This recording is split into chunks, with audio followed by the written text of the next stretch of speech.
ओम शांति। ओम शांति। आज की तारीख है 26 मार्च 2022। साकार महावाक्य। बाबा कहते, मीठे बच्चे, अब बेहद की रात पूरी हो रही है।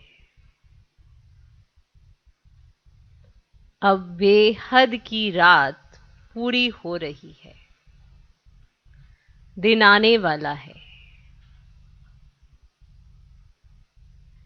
दिन आने वाला है। वापस घर चलना है। वापस घर चलना है। इसीलिए अब दर दर भटकना बंद करो। इसीलिए अब दर दर भटकना बंद करो। बाबा कहते, मीठे बच्चे, अब बेहद की रात पूरी हो रही है। दिन आने वाला है। वापस घर चलना है। इसीलिए दर दर भटकना बंद करो।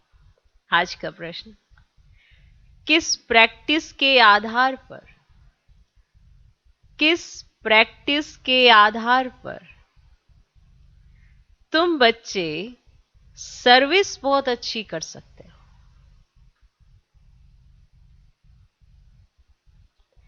किस प्रैक्टिस के आधार पर तुम बच्चे सर्विस बहुत अच्छी कर सकते हो? अगर ये प्रैक्टिस कर ली तो बहुत अच्छी सर्विस करेंगे। उत्तर, यदि कम से कम, कम से कम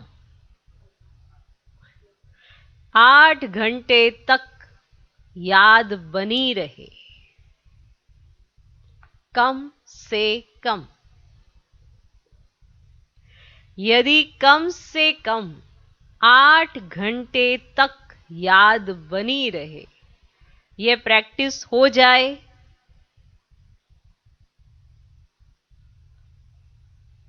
तो सर्विस बहुत अच्छी कर सकते हैं।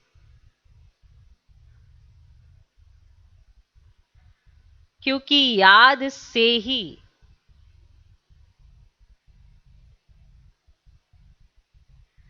सारे विश्व में पवित्रता और शांति के वाइब्रेशन फैलते हैं। क्योंकि याद से ही सारे विश्व में पवित्रता और शांति के वाइब्रेशन फैलते हैं। याद से ही विकर्म भी विनाश होंगे। याद से ही विकर्म भी विनाश होंगे और पद भी ऊंच मिलेगा। इसीलिए इस रूहानी यात्रा में, इसीलिए इस रूहानी यात्रा में कभी भी थकना नहीं है। इसलिए इस रूहानी यात्रा में कभी भी थकना नहीं है। जिस्म का भान छोड़, जिस्म का भान छोड़ देही अभिमानी बनने का निरंतर अभ्यास करते रहना है। जिस्म का भान छोड़ देही अभिमानी बनने का निरंतर अभ्यास करते रहना है।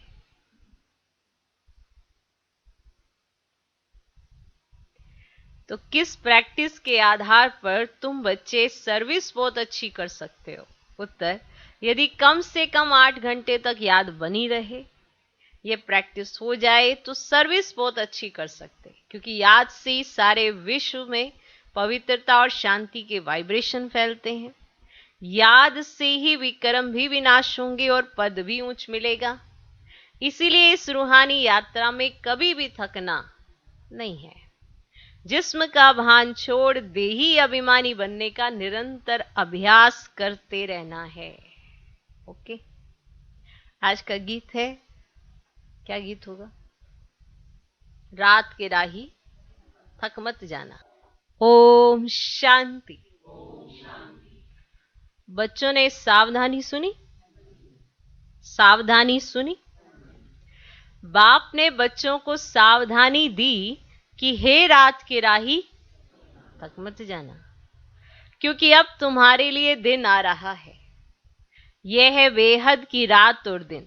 बेहद की रात पूरी होती है और बेहद के दिन की स्थापना हो रही है। ठीक, रात पूरी हो रही है और बेहद के दिन की स्थापना हो रही है। अब तुम बच्चों को, माना आत्माओं को, जाना है अपने घर, जिसके लिए तुमने आधा कल्प भक्ति की, परंतु तुम बाप को ढूंढ ना सके, क्योंकि उनके नाम रूप को बदल दिया है। अब तुम बच्चे जानते हो, बाप दिन में अथवा कलयुग से सतयुग में जाने का रास्ता बता रहे हैं। जानते हो, बाबा ने समझाया है, भ्रष्टाचारी उनको कहा जाता है जो विकार से पैदा होते हैं। भारतवासी बाप को ही भूल गए हैं। गीता का भगवान निराकार, उसके बदले साकार कृष्ण का नाम डाल दिया है। अब यह है बड़े से बड़ी भूल, जिस कारण आधा कल्प दुख भोगना पड़ता है। भूल निमित्त बनी है दुख भोगवाने के। भूल निमित्त बनी है दुख भोगवाने के। यह भी ड्रामा का पार्ट नूंदा हुआ है। भक्ति मार्ग में भटकते रहते हैं। अगर बाप को जान ले तो भटकने की दरकार ही नहीं। तुमने अब बाप को जाना है। श्री कृष्ण अगर इसी रूप में आए, फिर तो उनको पहचानने में कोई तकलीफ ना हो, झट सब जान जाएं। परंतु यह तो इतना गुप्त है जो तुम बच्चे भी भूल जाते हो, है ना? वंडर, माना इतना गुप्त है जो तुम बच्चे भी भूल जाते हो। कृष्ण को तो कोई भूल ही ना सके। सारी दुनिया एकदम चटक पड़े ना, उसी रूप से आ जाए तो सारी दुनिया एकदम चटक पड़े। समझे, श्री कृष्ण तो हमको स्वर्ग में ले चलेगा, क्योंकि वह तो स्वर्ग का प्रिंस है और स्वर्ग का मालिक है। उनको कोई छोड़े ही नहीं। छोड़ेगा क्या? अगर श्री कृष्ण उसी रूप में आ जाए, कोई छोड़ेगा क्या? सामने दिख रहा है सब कुछ, तो कोई नहीं छोड़े। अब ये इतने गुप्त हैं कि तुम जो बच्चे बाबा बाबा कहते वो भी भूल जाते हो। तो एकदम चटक पड़े अगर श्री कृष्ण उसी रूप में आ जाए, और उनको तो कोई छोड़े ही नहीं। परंतु समझाने की बड़ी युक्ति चाहिए। अगर समझाने की युक्ति नहीं आती है तो कहां कहां डिससर्विस कर देते हैं, क्योंकि खुद ही पूरा समझा हुआ नहीं है जो किसको अच्छी रीति सिद्ध कर हिसाब किताब बता सके कि क्या हिसाब है, कैसे हुआ, अभी कौन है, तो नहीं बता सकेंगे ना। जब खुद ही पूरा समझा हुआ नहीं है तो वो कैसे सिद्ध करके दूसरे को बताएगा? तो इस समय सब पतित हैं। अब गाते भी हैं पतित पावन सीताराम, परंतु पावन बनाने वाला कौन है ये कोई नहीं जानते। गीता का भगवान कृष्ण समझ लिया है, अब राम का तो कोई शास्त्र ही नहीं है। ऐसे नहीं रामायण कोई रामचंद्र का शास्त्र है। क्षत्रिय धर्म कोई राम ने नहीं स्थापन किया। ब्राह्मण, देवता, क्षत्रिय, ये तीनों धर्म एक साथ ही शिव बाबा स्थापन करते हैं। संगम परी होते हैं ना। अभी हम पढ़ाई कर रहे हैं, ठीक है, पोजीशन उसी हिसाब से है। जितना पढ़ोगे, अगर अच्छी रीति पढ़ोगे तो सतयुग में आओगे, अगर बार बार फेल होते रहोगे तो त्रेता में आओगे। तो त्रेता का क्षत्रिय धर्म भी वापिस स्थापन करते हैं। ठीक, अभी आपको ब्राह्मण बनाया, ब्रह्मा मुख वंशावली, इसलिए आप अभी ब्राह्मण हो। फिर देवी देवता बनेंगे, पर देवी देवता में भी पहले आना है, दूसरे नंबर पे आना है। अब यहाँ पे दूसरा नंबर त्रेता युग है, पहला नंबर सतयुग है। तो जब सतयुग है तो देवता धर्म, और जब त्रेता है तो क्षत्रिय धर्म। तो रामचंद्र ने आकर क्षत्रिय धर्म स्थापन नहीं किया, वो तो स्वयं ही आ गया क्षत्रिय धर्म में।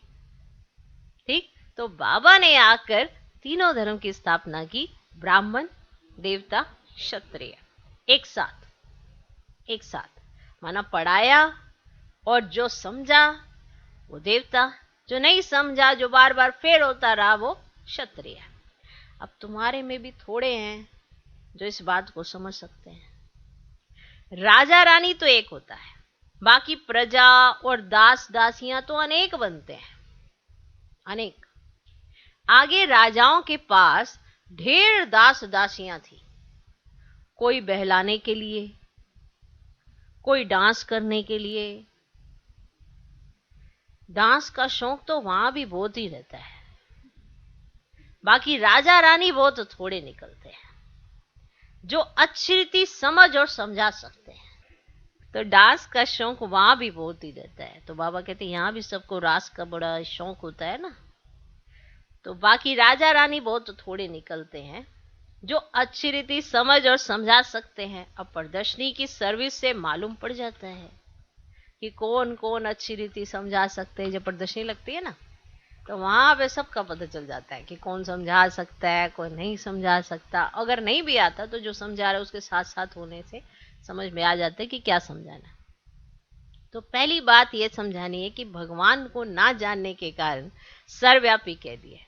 दूसरा, कृष्ण को भगवान कहने से स्वर्ग रचने वाले शिव बाबा का नाम ही गुम कर दिया है। निराकार बाप ही सबका रचयिता है, उस एक को ही याद करना है, वही राजयोग सिखलाते हैं। परंतु गीता में जो कृष्ण भगवान वाच लिख दिया है ना, इस कारण ही हाथ में गीता उठाए झूठी कसम लेते हैं। अब बताओ, क्या श्री कृष्ण हाजिर नाजिर है? वह निराकार परमात्मा हाजिर नाजिर है? सब मूंझे हुए हैं, सब मूंझे हुए हैं। अब तुम बच्चों को सवेरे उठ प्रैक्टिस करनी है समझाने की, ठीक? तो बाबा ने राजा जनक का मिसाल दिया। कहते हैं अष्टावक्र ने जनक को ज्ञान दिया, परंतु ये कोई ब्रह्म ज्ञान तो है नहीं, यह है ब्रह्मा ज्ञान। ब्रह्मा कुमारियां ये ज्ञान दे रही हैं, ब्रह्म कुमारियां नहीं। तो नाम में कई बार ऐसे बोलते हैं ब्रह्म कुमारी, ब्रह्म कुमारी नहीं, ब्रह्मा कुमारी। तो करेक्शन करा देनी चाहिए। अगर कभी आप सुनो किसी को तो वो कहे ब्रह्म कुमारी, तो ऐसे नहीं चुपचाप सुन लो, तो करेक्शन करा देनी चाहिए। क्योंकि आप नहीं बताएंगे तो कौन बताएगा? आप ही बताएंगे ना कि हम किसके कुमार कुमारियां हैं। तो आप करेक्शन करा दिया करो। तो ब्रह्म कुमारियां नहीं, वे लोग ब्रह्म को ईश्वर समझते हैं, परंतु नहीं, ईश्वर तो बाप है, बाप का नाम ही शिव है, ब्रह्म तो तत्व है। तो ये सब बातें मोटी बुद्धि वाले समझ ना सके। नंबरवार दास दासियां भी बनते हैं। समझना चाहिए, अगर हम किसको अच्छी तरह समझा नहीं सकते हैं तो हमारा पार्ट पिछाड़ी में है ना। समझा ही नहीं सकते, माना खुद समझा नहीं है तो समझा कैसे सकेगा। तो समझना चाहिए कि हमारा पार्ट पिछाड़ी में है, फिर पुरुषार्थ करना चाहिए। सारी दुनिया में जो जो कुछ सिखलाते हैं वे देह अभिमान से ही सिखलाते हैं। देही अभिमानी सिवाय तुम ब्राह्मणों के कोई है ही नहीं। अब तुम्हारे में भी बताओ बताओ, तुम्हारे में भी नंबरवार है जो आत्म अभिमानी बनते हैं। हम आत्माओं को सुनाते हैं। आत्मा इन ऑर्गन्स द्वारा बोलती है। आत्मा कहती है मैं नहीं सुन सकती हूं, मेरे ऑर्गन्स खराब हैं। कान, अगर ऑर्गन्स खराब हो जाते हैं तो आत्मा सुन नहीं सकती है ना। तो ये आत्मा कहती है कि मैं सुन नहीं सकती हूं क्योंकि मेरे ऑर्गन्स खराब है। तो देही अभिमानी बनने में मेहनत है। सत्युग में देही अभिमानी रहते हैं, बाकी परमात्मा का ज्ञान नहीं है। बाप कहते मेरा सिमरन वहां कोई नहीं करते। कहां? सत्युग में। वहां दरकार ही नहीं। सिमरन अथवा याद एक ही बात है। वो लोग माला हाथ में लेते हैं, मुख से राम राम कहते हैं। अब यहां तो राम अक्षर कहना भी रोंग हो जाता है। अब यहाँ राम राम बाबा बाबा ऐसे तो नहीं कहोगे, रोंग हो जाता है। आपको रोंग क्यों हो जाता है? क्योंकि राइट अक्षर है शिव बाबा, परंतु शिव शिव भी कहना नहीं है। अब कहीं शिव बाबा शिव बाबा शिव बाबा शिव बाबा, ऐसे उठते बैठते सोते जागते ऐसे बोलते, कहते हम तो सारी घड़ी याद करते। कई बार समझ नहीं होती है ना, नहीं होती है तो ऐसा बोल देते हैं। तो बाबा कहते शिव शिव भी कहना नहीं है। बाप को याद करने के लिए नाम थोड़ी लिया जाता है। आपने कभी अपने लौकिक बाप को याद करते नाम लगाया आगे? माना जो भी आपके लौकिक बाप का नाम है, माना लगाओ और फिर याद करो। ऐसे कभी याद किया लौकिक बाप को? पूछ रहे बाबा, किया कभी ऐसे याद किया है? तो वो तो याद ही कर रहे हो ना, उसमें ऐसे थोड़ा नाम लगाया फिर बाबा लिखा फिर ऐसे याद करते, ऐसे करते हो क्या? तो बाबा पूछ रहे, बाप को याद करने के लिए नाम थोड़े लिया जाता है। बाप को याद करना है, यह है यात्रा। अब जिस्मानी यात्रा पर जाते हैं तो भी याद रखते हैं, हम अमरनाथ पर जाते हैं, वो नाम तो लेना पड़ता है ना कि कहाँ जा रहे हैं। तुमको कुछ भी जपना नहीं है, तुम जान गए हो नाटक पूरा होना है। हमारे 84 जन्म पूरे हुए, ये पुराना चोला छोड़ना है। पाठ बजाते बजाते पते तो होना ही है। तो बाप कहते हैं जो मनुष्य सृष्टि रूपी झाड़ है उसका थुर जो है ना वो सड़ गया है, बाकी टाल टालियां खड़ी हैं बची हुई हैं। तो ये भी तमो प्रदान हो गए हैं। झाड़ की आयु अब पूरी होती है तो फिर से नाटक रिपीट होना है। तो हर एक अपना अपना पार्ट बजाएंगे। दूसरी कोई दुनिया तो देखो बच्चे कोई है ही नहीं, दूसरी कोई दुनिया नहीं है। अगर होती तो हम पढ़ते ही क्यों? अगर दूसरी दुनिया कोई होती तो हम पढ़ते क्यों? कहते बाबा फिर से आकर राजयोग सिखलाओ, गीता ज्ञान सुनाओ, पावन बनाओ, परंतु पति तो हम कैसे बने यह तो कोई जानता ही नहीं है। तो अब तुम जान गए हो हम ही पावन थे, जान गए हो। फिर हिस्ट्री रिपीट होती है, जान गए हो। तो अब बाप कहते हैं वापस घर चलना है, चलना है। घर में तो बाप ही रहता है। तो कोई है कहते परम धाम में रहते हैं फिर भूल जाते हैं। ये भी याद रहता है कि बाबा परम धाम में रहते हैं फिर भूल जाते हैं। तो आत्माएं भी ब्रह्मांड में रहती है। अब यह सृष्टि है, अब इसमें मनुष्य रहते हैं। अब ब्रह्मांड में आत्माएं रहती हैं, फिर आती है यहाँ पाठ बजाने। ऊपर में आकाश तत्व है, अब पैर सबके पृथ्वी पर है? ऊपर आकाश तत्व है, पैर सबके पृथ्वी पर है। ठीक बात समझ में आएगी? अभी थोड़ा समझ लेना है, ऐसे पूरा पूरा ग्लोब दिखा देंगे बाबा। तो ऊपर में आकाश तत्व है, पैर सबके पृथ्वी, बाकी शरीर कहाँ है? शरीर कहाँ झूल रहा है बताओ? अब देखो पैर आपके नीचे है पृथ्वी पर, आप ऐसे खड़े हो तो शरीर कहाँ है? कौन से तत्व में है? वे तो आकाश तत्व में ही है, ऐसे हवा में ही हो ना। नहीं अब ऐसे खड़े हो ऐसे बैठे हो, अभी शरीर अभी ऐसे पैर ऐसे आपके नीचे है ऐसे, ठीक है। तो ये जो पूरा ऊपर का धड़ है ये कहाँ है? आकाश तत्व में है ना। अब वहां तो आत्माएं स्टार्स रहती है, देखो कितनी अच्छी प्रैक्टिस कराई जाती है। तो वहां तो आत्माएं स्टार्स रहती है कहाँ? तो वहां गिरने की चीज नहीं जो हम गिर पड़ेंगे। माना अरे ऊपर पूरी सेटिंग भी है कि नहीं, पता लगे हम जाए और नीचे गिर जाए। ऐसे को गिरने की चीज नहीं है कि ऐसे नहीं हम गिर पड़ेंगे। सुन रहे हो? ध्यान से सुनो इस टॉपिक पर, अच्छे से सुनो इस टॉपिक पर। साइंस वाले रॉकेट में जाते हैं, ध्यान से सुनना। तो साइंस वाले रॉकेट में जाते चक्कर लगाने, फिर बाहर भी निकलते कि नहीं निकलते? निकलते हैं। लिखते भी हैं, गिरने का यहाँ डर ही नहीं है। लिखते हैं ना वहां पे कि गिरने का यहाँ डर नहीं है। इतनी आकर्षण है जो मनुष्य आकाश तत्व में ठहर जाते हैं। समझे कि वो रॉकेट से गए चांद पर गए, अब वो क्या है? आकाश तत्व ही है ना। धरती तो नहीं है, पृथ्वी नहीं है, लेकिन वहां पर गिरने का डर नहीं आता। अब वो ऐसे कूदते रहते हैं ऐसे करके, है ना, उन्होंने जो कॉस्ट्यूम पहनी होती है, तो उसमें उन्हें ये डर नहीं लगता कि हम गिर पड़ेंगे, उन्हें ये नहीं लगता, वो उसमें मौज मनाते हैं क्योंकि वो आकाश तत्व है। आप बात समझ में आई कितनी जबरदस्त। तो अब आप बताइए, आपको क्लियर हो गया? पढ़े लिखे तो सभी हैं, और फिर भी जब बाबा ऐसे कुछ बताते हैं ना तो और मजा आता है ना। तो लिखते भी हैं कि गिरने का डर नहीं, इतनी आकर्षण है जो मनुष्य आकाश तत्व में ठहर जाते हैं। तो इतनी छोटी सी आत्मा, कहीं कंट्रास्ट नहीं समझ पाते ना, कहीं कहते विजुअलाइजेशन नहीं हो रही है, माना समझ नहीं आ रहा है आत्मा क्या है, शरीर क्या है। तो इस कंट्रास्ट को समझने के लिए पहले आप समझने की कोशिश करिए शरीर क्या है और आत्मा उसमें क्या कर रही है। कहाँ जब शरीर लेते हो तो इस पृथ्वी पर लेते हो और यहीं पे पार्ट प्ले करते हो, और फिर जब यहां से जाते हो तो ऊपर जाते हो। ओके, और अगर नहीं तो फिर ऐसे ही रहते हो। तो इतनी छोटी सी आत्मा महातत्व में क्यों नहीं ठहर सकती?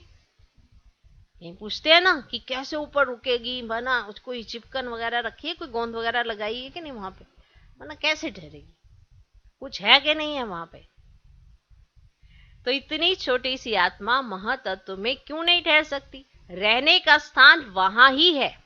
ये सूर्य चांद स्टार्स बहुत बड़े हैं, ये कैसे ठहरे हुए हैं? ये कैसे ठहरे हुए हैं? कोई रस्सी आदि तो नहीं है, नहीं, नहीं है ना, कोई रस्सी है नहीं है, तो ये कैसे ठहरे हुए हैं? कोई रस्सी आदि तो नहीं है, ये सारा ड्रामा बना हुआ है। हम 84 के चक्र में आते हैं, ये झाड़ है, कितनी बड़ी टालियां हैं, बाकी छोटे छोटे थोड़ी देख सकेंगे। बाबा भी नट शेल में समझाते हैं, जो पीछे पीछे आते हैं मैं जरूर थोड़े जन्म मिलेंगे, बाकी एक एक का हिसाब नहीं बताएंगे। अब तुम जानते हो ब्रह्मा द्वारा ब्राह्मण, देवता, क्षत्रिय धर्म की स्थापना हो रही है। जिससे स्थापना हुई उनको ही फिर पालना करनी है। ब्रह्मा विष्णु शंकर तीनों ही देवताएं अलग अलग हैं, बाकी ऐसे नहीं कि ब्रह्मा को 3 मुख हैं, ऐसे हो ही ना सके। तो बाप कहते हैं बच्चे तुम बिल्कुल बेसमझ बन गए हो। बाप आकर समझदार बनाते हैं, अभी तुम सब सीताएं रावण की कैद में हो, तुम ही बंदर थे तो तुम्हारी सेना ली, तो तुम ही बंदर थे, तुम्हारी सेना ली, तुमको ही मंदिर लायक बनाया। अब राजधानी स्थापन हो रही है, जितना जो श्रीमत पर चलेंगे उतना ही उच्च पद पाएंगे। तुम जानते हो हमारे मम्मा बाबा नंबर 1 में जाते हैं, स्थूल वतन में तुम्हारे सामने बैठे हैं, सूक्ष्म वतन में भी देखते हो बैठे हैं, और फिर बैकुंठ में भी देखते हो। पहले बहुतों को साक्षात्कार कराया गया, शुरू शुरू में बहुतों को साक्षात्कार कराया, फिर सब थोड़े ही कृष्ण बन जाएंगे। बाल लीला आदि दिखाई जाती है पुरुषार्थ कराने के लिए, कि ये पुरुषार्थ करेंगे कि बाबा क्या क्या समझा रहे हैं, इसलिए बाल लीला कराई जाती है। बिगर पुरुषार्थ महाराजा महारानी तो नहीं बनेंगे, कि कोई ये सोचे कि इनको तो सिर्फ साक्षात्कार कराया तो इसलिए ये बन गए। साक्षात्कार कराया लेकिन उसके बाद इन्होंने क्या किया? पुरुषार्थ किया। तो पुरुषार्थ से प्रारब्ध है, बिना पुरुषार्थ के किसी को प्रारब्ध नहीं मिलती। तो जो पक्के निश्चय बुद्धि हैं वे एकदम थम जाते हैं, माना ठहर जाते हैं, बाबा हम तो आपको कभी नहीं छोड़ेंगे। कहीं फिर ऐसे कहते कहते छोड़ भी देते हैं। आश्चर्यवत सुनंती कथंती भागंती हो जाते हैं, पहले की कहावत है। अभी भी यह सब कुछ होता ही रहता है। कहते हैं कल्प पहले भी ऐसे भागंती हुए थे, किस पर भी भरोसा नहीं, जैसे श्वास पर भरोसा नहीं। तो बाबा का बनकर फिर भी मर जाते हैं, ईश्वरीय जन्मदिन मनाकर भी मर जाते हैं। माना अपना ईश्वरीय जन्मदिन मनाया, नया जन्म हुआ है, तो भी मनाकर मर जाते हैं अथवा हाथ छोड़ देते हैं। बाबा घड़ी घड़ी कहते रहते तुम ऐसे समझो तो हमको अब अपने स्वीट होम में जाना है। इसीलिए बाप और घर याद पड़ता है। भक्ति मार्ग में भी आधा कल्प याद किया है, परंतु वापस तो देखो बच्चे कोई जा ही नहीं सकता। जानते ही नहीं तो जा कैसे सकेंगे? तो वह रूहानी राही बन कैसे सकते? तो अब तुम पूरे राही बने हो। जो जास्ती याद करते हैं उनके पाप कटते जाते हैं। यात्रा का भी ध्यान रखना है। पिछाड़ी में 8 घंटा तुम्हारी ये सर्विस रहे तो भी बहुत अच्छा है। यह है शांति और पवित्रता के वाइब्रेशन फैलाना। याद से विक्रम भी विनाश होंगे और पद भी ऊंचा मिलेगा। इसीलिए कहा जाता है रात के राही तक मत जाना।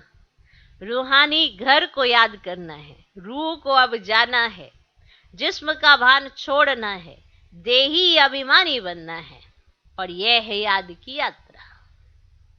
अच्छा, मीठे मीठे सिकिल हृदय बच्चों प्रति माता पिता बाप दादा का याद प्यार और गुड मॉर्निंग। रूहानी बाप की रूहानी बच्चों को नमस्ते। हम रूहानी बच्चों की भी रूहानी बाप को नमस्ते नमस्ते नमस्ते। Good morning good morning good morning. धारणा के लिए मुख्य सर पहला पॉइंट, पक्का निश्चय बुद्धि बन दृढ़ संकल्प करना है कि बाप का हाथ कभी नहीं छोड़ेंगे। पक्का निश्चय बुद्धि बन दृढ़ संकल्प करना है। एक है संकल्प करना, एक है दृढ़ संकल्प करना। और हर मनुष्य आत्मा जब दृढ़ संकल्प करती है तो वो सब कुछ कर सकती है। हम कई बार सिर्फ संकल्प करते हैं तो वो टूट जाते हैं, लेकिन अगर दृढ़ता हो तो मनुष्य आत्मा कुछ भी कर सकती है, कुछ भी।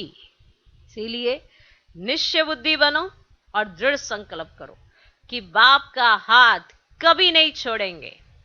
बाप और घर को घड़ी घड़ी याद करना है। बाप और घर को घड़ी घड़ी याद करना है। दूसरा पॉइंट, देही अभिमानी बनने की मेहनत करनी है।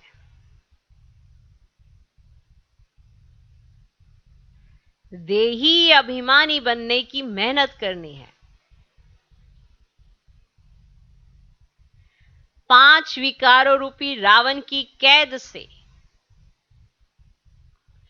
5 विकारों रूपी रावण की कैद से छूटने के लिए श्रीमत पर चलना है। 5 विकारों रूपी रावण की कैद से छूटने के लिए श्रीमत पर चलना है।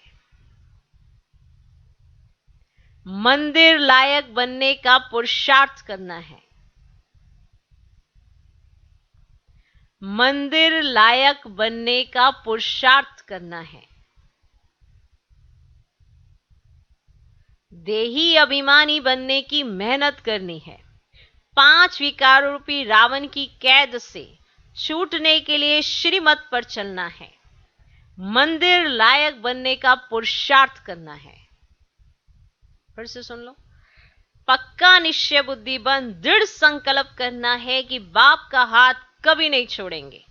बाप और घर को घड़ी घड़ी याद करना है। दूसरा पॉइंट, देही अभिमानी बनने की मेहनत करनी है। 5 विकार रूपी रावण की कैद से छूटने के लिए श्रीमत पर चलना है। मंदिर लायक बनने का पुरुषार्थ करना है। आज का वरदान, ज्ञान युक्त भावना, ज्ञान युक्त भावना और स्नेह संपन्न योग। ज्ञान युक्त भावना और स्नेह संपन्न योग द्वारा उड़ती कला का अनुभव करने वाले बाप समान भव। ज्ञान युक्त भावना और स्नेह संपन्न योग द्वारा उड़ती कला का अनुभव करने वाले बाप समान भव।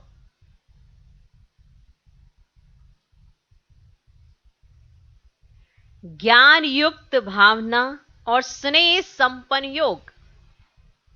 भावना जो हो वो ज्ञान युक्त हो और जो स्नेह से भरा हुआ योग हो। तो ज्ञान योग आपके 2 सब्जेक्ट हैं। अब उसमें ज्ञान युक्त भावना और स्नेह संपन्न योग द्वारा उड़ती कला का अनुभव करने वाले बाप समान भव। वरदान समझ में आ गया? डिटेल सुने। जो ज्ञान स्वरूप योगी तो आत्माएं हैं, वे सदा सर्व शक्तियों की अनुभूति करते हुए विजयी बनती हैं। जो ज्ञान स्वरूप योगी तो आत्माएं हैं, वे सदा सर्व शक्तियों की अनुभूति करते हुए विजयी बनती हैं। जो सिर्फ स्नेही व भावना स्वरूप हैं, उनके मन और मुख में सदा बाबा बाबा है, इसीलिए समय प्रति समय सहयोग प्राप्त होता है। लेकिन समान बनने में, बाबा जैसा बनने में ज्ञानी योगी तो आत्माएं समीप है। इसीलिए जितनी भावना हो उतना ही ज्ञान स्वरूप हो, क्योंकि कई बार हमारी भावनाएं बहुत होती हैं और अगर सामने से सीन अगर कुछ अलग होता है तो डाइजेस्ट नहीं होता। भावनाएं जरूरत से ज्यादा, ज्ञान की समझ कम है, तो फिर हम एडजस्ट नहीं कर पाते। हमें लगता है कि हमारी बहुत भावनाएं है, लेकिन सामने से हमको वैसा मिला नहीं है। तो अगर ज्ञान युक्त भावना है, समझदार है, तो फिर उसको सदा ही अपने आप को स्नेह में वो आत्मा महसूस करती है और उसको कभी किसी से कोई प्रॉब्लम नहीं होती है। लेकिन अगर ज्ञान कम है, भावना जास्ती है, तो फिर भी ऊपर नीचे हो जाता है। इसीलिए बाबा को ज्ञानी योगी तो आत्माएं पसंद है, कि ज्ञानी माना समझदार, योगी माना जो स्नेह से भरी हुई आत्मा हो। समझदार भी होना बड़ा जरूरी है ना, हर चीज को समझना, अंडरस्टैंड करना। अगर अंडरस्टैंड नहीं किया, मिसअंडरस्टैंडिंग आई, तो आपको लगेगा हमारा तो बड़ा ही प्यार है, लेकिन ज्ञान थोड़ा कम है। तो ज्ञानी और योगी तो आत्माएं बाबा के बहुत समीप रहती हैं। इसीलिए जितनी भावना उतना ही ज्ञान स्वरूप हो। ज्ञान युक्त भावना और स्नेह संपन्न योग, इन दोनों का बैलेंस उड़ती कला का अनुभव कराते हुए बाप समान बना देता है। क्लियर? इसीलिए जब भी किसी को देखते हो, ये क्यों, ऐसा क्यों, वैसा क्यों, तो माना ज्ञान की कमी है। कभी भी किसी के पार्ट को देखकर आप ये तो समझेंगे इस हर एक का अपना अपना पार्ट है, लेकिन उसके पार्ट को समझने का ज्ञान भी बाबा ने दिया है। तो अगर वो नहीं है तो आपको लगेगा हमारी भावना ज्यादा है, दूसरे का पार्ट ऐसा क्यों है, हमारी भावना तो ज्यादा है, हमें भी आगे करना चाहिए, हमारी भावना ज्यादा है। लेकिन आप ज्ञान स्वरूप नहीं हो। अगर आप ज्ञान स्वरूप हो तो आपको समझ में आएगा कि स्नेह ज्ञान स्वरूप बनाएगा, ना कि आपको दूसरों के पार्ट में घुसाएगा। क्लियर? तो ज्ञान स्वरूप आत्मा, योग स्वरूप आत्मा बाबा को अति प्रिय इसीलिए होती है क्योंकि वो बाबा को जानती, पहचानती और इस ड्रामा के सारे राज को जानते हुए क्या क्यों नहीं करती है। जो आत्मा जास्ती क्या क्यों करती है, वो स्नेह में तो है लेकिन ज्ञान में नहीं है प्रॉपर। इसीलिए उसे समय प्रति समय सहयोग तो मिलेगा, लेकिन वो बाबा के समान अपने आप को अनुभव नहीं कर पाएगी, ना ही कभी कभी वो अपने आप को समीप अनुभव कर पाएगी। जो समीप अनुभव करना चाहता है उसे पहले ज्ञानी और योगी होना जरूरी है। क्लियर? इसीलिए आज का वरदान समझने का है। जिसने समझ लिया वो बाप समान भी बन जाएगा। जिसको समझ में आ गया कि ज्ञान युक्त भावना होनी चाहिए, ऐसी भावना नहीं कि आपको हमेशा लगे कि मेरे को क्यों नहीं मिला, मेरे को क्यों नहीं लगा, मेरा स्नेह जास्ती है, उसको क्यों आगे, मेरे को क्यों नहीं आगे। तो ये जो क्या क्यों है आपकी भावनाओं को कम कर रहा है, क्योंकि आपके अंदर ज्ञान की कमी है। ओके, तो अगर जिसने ये ज्ञान युक्त भावना रखी और स्नेह संपन्न जिसने योग रख लिया, तो वो उड़ती कला का अनुभव करता है। तो इसका बैलेंस होना चाहिए, तभी हम बाप समान स्थिति का अनुभव कर सकते हैं। क्लियर? आज का स्लोगन, सदा स्नेही व सहयोगी बनना है। बनना है माना हम स्नेही भी हों और सहयोगी भी हों, बनना है तो सरलता और सहनशीलता का गुण धारण करो। सदा स्नेही व सहयोगी बनना है तो सरलता और सहनशीलता का गुण धारण करो। मातेश्वरी जी के अनमोल महावाक्य, ओम शिवोहम, हम सो हम, इन शब्दों का यथार्थ अर्थ। ठीक? ओम शांति। ये जो शब्द उच्चारण करते हैं, हम सो हम, शिवो हम, अहम आत्मा सो परमात्मा, अब ये महावाक्य कौन उच्चारण करते हैं और इन शब्दों का यथार्थ अर्थ क्या है? जब ओम अक्षर कहते हैं तो ओम का अर्थ है मैं आत्मा शांत स्वरूप हूं। ये निश्चय होने से फिर मैं आत्मा सो परमात्मा हूं ये अक्षर नहीं कह सकते हैं। जब मैं आत्मा शांत स्वरूप हूं, आपको ये निश्चय हो गया, फिर आप ये अक्षर नहीं कह सकते कि आत्मा सो परमात्मा। क्लियर? ये अक्षर नहीं कह सकते। फिर तो ऐसे ही समझते हैं कि मैं आत्मा परमात्मा की संतान हूं। तो ये ओम शब्द कहना आत्माओं का अधिकार है। फिर जब हम सो हम शब्द कहते हैं तो उस शब्द का अर्थ है हम सो पूज्य सो अब पुजारी बने। हम सो पूज्य, अब ये शब्द भी आत्मा ही कह सकती है। ये जो मनुष्य कहते हैं अहम आत्मा सो परमात्मा, अब ये शब्द सिर्फ परमात्मा ही कह सकता है। अब आप कहेंगे कैसे? क्योंकि वही आत्मा और परमात्मा है, तो वही कह सकते हैं। ठीक। फिर ये जो शिवो हम शब्द कहते हैं, और वो भी परमात्मा ही कह सकते हैं क्योंकि वो ही शिव है। ठीक। तो इन शब्दों के अर्थ को भी तब जानते हैं जब परमात्मा आकर ये नॉलेज देते हैं। और बाकी और धर्म वालों को, कृष्ण आदि को ये मालूम नहीं है कि हम सो पोप बनूंगा, है ना। उन्हों को ये नॉलेज ही नहीं है। तो अभी हमको ये नॉलेज मिली है कि हम सो देवता बनेंगे। हमारे सामने देवताओं का यादगार चित्र है और साथ साथ उन्हों के जीवन चरित्र हिस्ट्री और गीता भागवत सामने है, क्योंकि हम आदि से अंत तक सारे कल्प में चक्कर लगाते हैं। और वो जो धर्म पिताएं जब आते हैं ना, तो वो तो कल्प के बीच में आते हैं, इसीलिए वो हम सो शब्द